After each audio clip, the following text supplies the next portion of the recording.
So that marks 1 minute. Would everyone now please sit?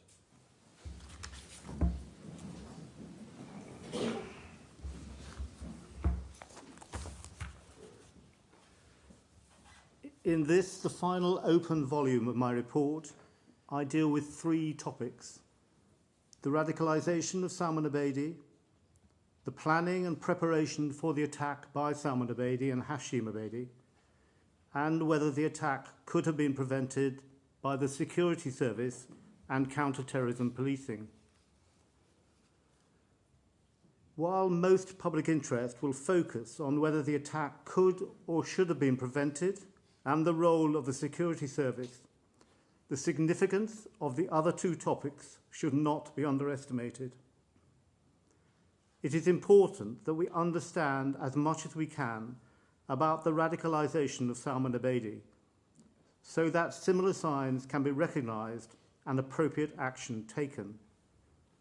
It is also important that we know in detail about the preparations for the attack, so that measures can be brought which would have prevented the killers acquiring the knowledge and materials they needed to carry out the attack. Radicalisation. The inquiry heard evidence from Dr. Wilkinson. His evidence detailed the differences between followers of mainstream Islam, who are the overwhelming majority and are accepting of and exist peacefully alongside people of different faiths, and those he identified as violent Islamist extremists, who believe in a narrow in-group, who believe they are the only ones with the correct world view.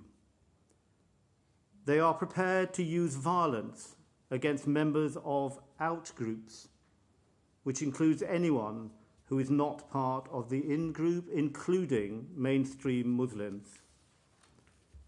It is important that I emphasise, as did Dr. Wilkinson, that the violent Islamist extremists are a tiny group who have adopted a distorted view of Islam based on an incorrect interpretation of the Quran. Dr. Wilkinson outlined what he believed were the various influences that had contributed to Salman Abedi's radicalisation. He concluded that by 2017, every conceivable radicalising malign presence and noxious absence existed in Salman Abedi's life. He said, "I have never seen such a complete picture of the Petri dish absolutely brimming with germs." I consider that Dr. Wilkinson's evidence was important. His perspective of the significance of behaviours exhibited by Salman Abedi was on occasions different from that of the security service and counter-terrorism policing. I would hope that his evidence will be considered with care by the relevant authorities to see what knowledge can be gained to assist in the correct identification of individuals who are at risk of being radicalised. I have concluded that there were a number of contributing factors to Salman Abedi's radicalisation. His family background and his parents' extremist views, along with their participation in the struggle in Libya, played a significant part. That struggle involved people who were radical, violent extremists. During the time Salman Abedi and Hashim Abedi spent in Libya, during which they were probably involved in fighting, they are likely to have come into contact with a number of violent extremists. It is likely that those extremists, including members of the Islamic State, who would be in a position to provide the brothers with expertise in making of bombs and in carrying out counter-surveillance measures. As leading counsel for the inquiry said during one of the hearings, how was someone of Salman Abedi's limited intelligence and abilities able to succeed in committing this atrocity despite any safeguards which were in place? The likely answer is he was provided with help. I have not been able to obtain a complete picture of the part Salman Abedi and Hashim Abedi's family played in their radicalisation, nor of what happened while they were in Libya. That is because other members of their family, namely their parents and brother, were not willing to give evidence to the inquiry. Salman and Hashim's parents were invited to provide statements but declined to do so. As they are currently out of the jurisdiction, there were no further steps that I could take.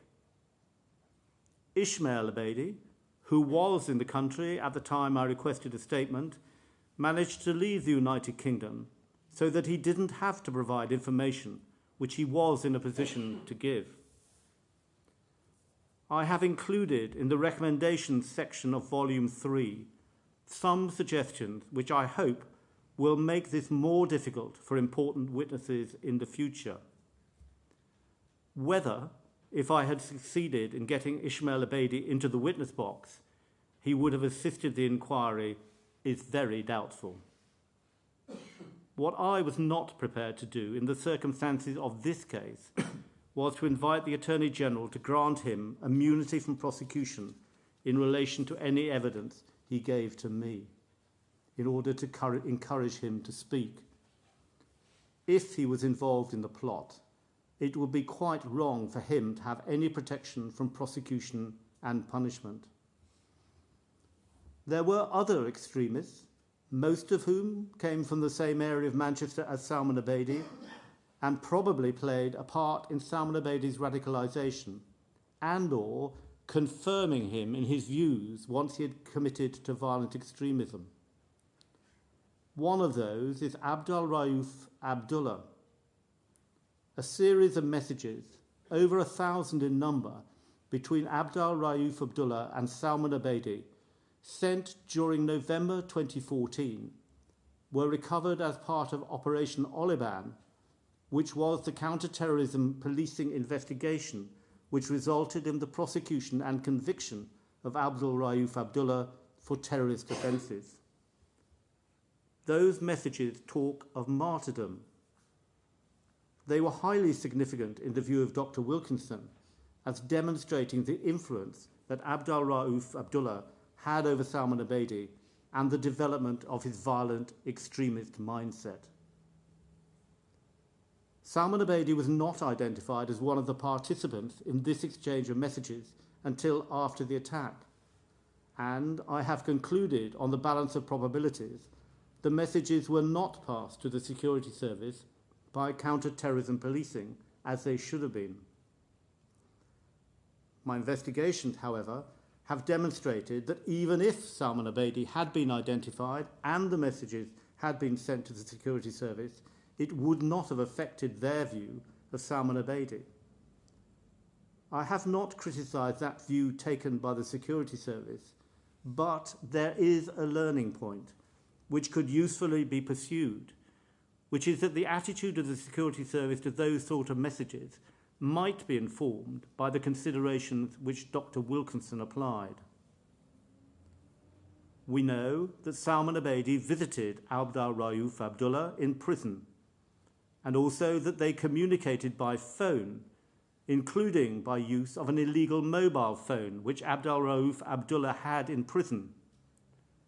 It was apparent from the evidence that while prisons were alert to the problem of known radicalisers influencing other prisoners, they paid little, if any, attention to the risk that such prisoners, who may have had a hero status to some, would take the opportunity to radicalise visitors or encourage those who were already radicalised in their beliefs. There is no evidence that Abdul Rauf Abdullah played any part in plotting the attack, but it is likely, in my view, that he provided support for Salman Abedi's ideological beliefs and increased Salman Abedi's resolve to carry out the attack.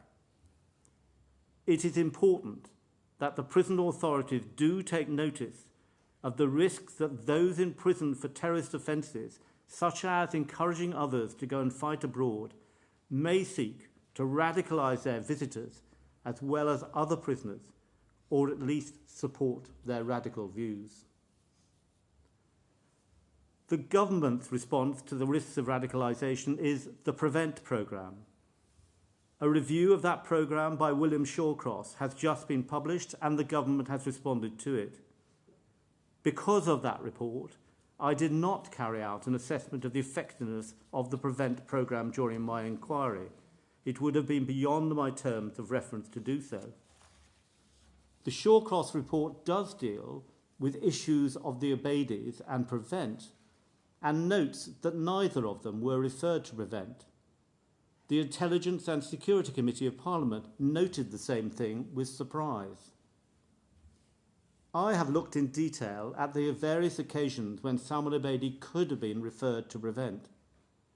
I have concluded that he should have been. I heard evidence that his referral was considered at one stage, but he was not considered suitable. There can be no guarantee that Salman Abedi or Hashim Abedi would have agreed to participate in the PREVENT programme. Their elder brother, Ishmael, refused to engage in any way with counter-terrorism policing officers when they went to speak to him in 2015. I have concluded that there was at least a period during Salman Abedi's journey to violent extremism when he should have been referred to the programme. It is very hard to say what then might have happened. I have looked at whether the various educational establishments and mosques that Salman Abedi attended should have appreciated that he was moving towards violent extremism and notified the relevant authorities. I consider that it would have been very difficult for any of the educational establishments to have become aware of his developing extremism. One of the problems that I have identified is that while over the period of his education at different establishments, Salman Abedi showed worrying signs which could have been related to extremist views, there is no record which goes with the student which would allow anybody to consider all those signs together. Having a record which passes from school with a student to college or university may well be contentious, and deciding what material to include would also be difficult. Nevertheless, I do consider that it is something which should be looked at to see if a solution can be found. Another very contentious part of the evidence concerned the Manchester Islamic Centre, also known as the Didsbury Mosque, which Salman Abedi attended on some occasions. I consider it unlikely, having considered all the evidence, that Salman Abedi was radicalised at the Didsbury Mosque, but some of the evidence given on behalf of the mosque about the association of the Abedi family with the mosque was unsatisfactory. It looked as if the Didsbury Mosque was trying to distance itself from the Abedi family in a way which I did not accept was accurate. The reality, in my view, was that the Didsbury Mosque did have a significant number of attendees who were connected to Libya, but were attached to opposite sides in the conflict. Didsbury Mosque tried and largely succeeded in providing a broad church where both sides of the conflict could worship together. Although conflicts were generally avoided, this did on occasions lead to tensions between the two sides. The evidence given on behalf of the Didsbury Mosque could have been more helpful in enabling me to get to the truth. The Charity Commission has already prescribed a programme that the Didsbury Mosque must put in place. I hope that they will read my report and consider whether anything more needs to be done. For reasons that I've already given, I have not commented on the effectiveness of PREVENT as a programme. It should be noted, however, that during my inquiry, several senior police officers spoke highly of it as a programme and how successful it can be in some cases. William Shawcross did comment on the radicalisation of Salman Abedi in his report. He did not have the benefit, as I did, of an intensive investigation into Salman Abedi's case, nor did he have the benefit of hearing from witnesses in closed session in order to resolve contentious issues. Insofar as William Shawcross's short passage in his report dealing with Salman Abedi does not agree entirely with the conclusions that I have reached, I would suggest that this is because of the much greater opportunity that I have had to listen to and test the evidence. Planning and preparation. While this part of my report is largely a narrative of events, it is nevertheless important. It is important that what was done by Salman Abedi and Hashim Abedi in preparation for the attack is understood in detail. Only by doing that is it possible to understand where the weaknesses are in the provisions that try to prevent people acquiring the necessary ingredients for a bomb and information about how to construct it. It is important that the opportunities for obtaining precursor chemicals are as limited as possible without preventing entirely innocent members of the public conducting their lives without undue difficulty. This part of the report is based almost entirely on the work of the Operation Manteline team, to whom I am very grateful. This investigation into the attack conducted by Greater Manchester Police was, as far as I am concerned, of a very high quality. It resulted in the conviction of Hashim Abedi for the murder of the 22 people who died and the attempted murder of many more who attended that night. I am as satisfied as I can be that the brothers made use of an instructional video placed on the internet by the so-called Islamic State to create their bomb. As much as possible needs to be done by the authorities to ensure that instructions for murder, such as these, are not put on the internet, and if they are, they remain there for the minimum amount of time. Further, it is important that the regulations requiring the reporting of unusual sales of precursor chemicals are continually kept under review and are as stringent as possible. That is not easy to achieve, and it needs to be made clear that unusual purchases need to be reported promptly. None of the purchases of precursor chemicals obtained by the brothers were reported to the authorities. That is a situation which should not have arisen. Had they been reported, it is possible that Salman Abedi could have been stopped. I have considered the parts played by others in the obtaining of those precursor chemicals and other acts which assisted the brothers in their preparation. All of this was carefully investigated by the police as part of Operation Manteline, and the evidence was reviewed by the Crown Prosecution Service to consider whether prosecutions could be brought. Some of the people are still under police investigation, but so far no further prosecutions have been brought. The issue in almost every case is whether the person who in fact provided help to the brothers in their preparations can be proved to have known what they were providing help for. There will inevitably be suspicion, and in some cases there will be more suspicion than in others. It is not my job to review the charging decisions of the police or the Crown Prosecution Service, but for what it is worth, I agree with the decisions that they have made. I do not consider it is appropriate for me to accuse individuals of serious criminal offence where they can't be proved to the appropriate criminal standard. So I have not gone further than setting out the way in which various individuals assisted the brothers.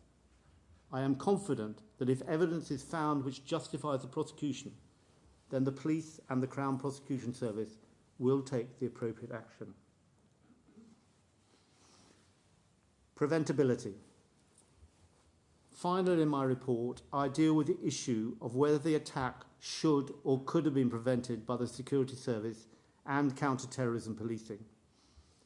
I have reported fully on those matters in the closed part of Volume 3 of my report, which will be seen by those who are best placed to ensure that mistakes which were made are not repeated. In the open part of Volume 3, I have included all matters which I can safely include without jeopardising national security and making our community less safe. I have set out how I have approached the issue of national security, and I shall not repeat it now, except to say that where it has been possible, without risking national security, to make public the evidence that I heard enclosed, I have done so. What I have been able to set out in the open part of Volume 3 is that I have found a significant missed opportunity to take action that might have prevented the attack. It is not possible to reach any conclusion on the balance of probabilities or to any other evidential standard as to whether the attack would have been prevented. However, there was a realistic possibility that actionable intelligence could have been obtained which might have led to actions preventing the attack. The reasons for this missed opportunity included a failure by the security service, in my view, to act swiftly enough. I am aware that revealing what I have revealed in Part 24 of my report will leave many people, and particularly the bereaved families, wanting to know more. All I can say is that I have done my best to reveal what I can. Had we not had closed hearings, I would not have been able to make the findings that I have been able to make. Closed hearings, I am convinced, were entirely necessary as part of this inquiry if it was going to achieve its aims. The consequence of that, however, is that I have not been able to reveal some of the evidence on which my findings are based, as to do so would have risked breaching national security. While I have been critical of some of the ways that the security service and counter-terrorism police dealt with the information that they had or could have had in this case, I also recognise the very difficult job they have to do, and I acknowledge their success in uncovering a large number of plots against people in this country. I will make a number of closed recommendations to try and ensure that improvements are made in the way that the security service and counter-terrorist policing deal with the intelligence that they get. While I intend to monitor the recommendations in the open Volume 3, I consider that the Intelligence and Security Committee of Parliament are the most suitable body to monitor any closed recommendations that I make. They have already investigated the attack and made recommendations. They are in the best position to take an overall view and ensure that steps are taken to make improvements. They also have the important benefit that they will be in a position to carry on their monitoring over a long period of time. Because this is my final open report, I have set out my gratitude to all the people who have worked so hard on this report. The lawyers, the organisations who have responded to endless requests for information, those behind the scenes who have enabled the inquiry to keep going even in difficult situations, and I include in that the providers of the technology which has made it so much easier to conduct this inquiry.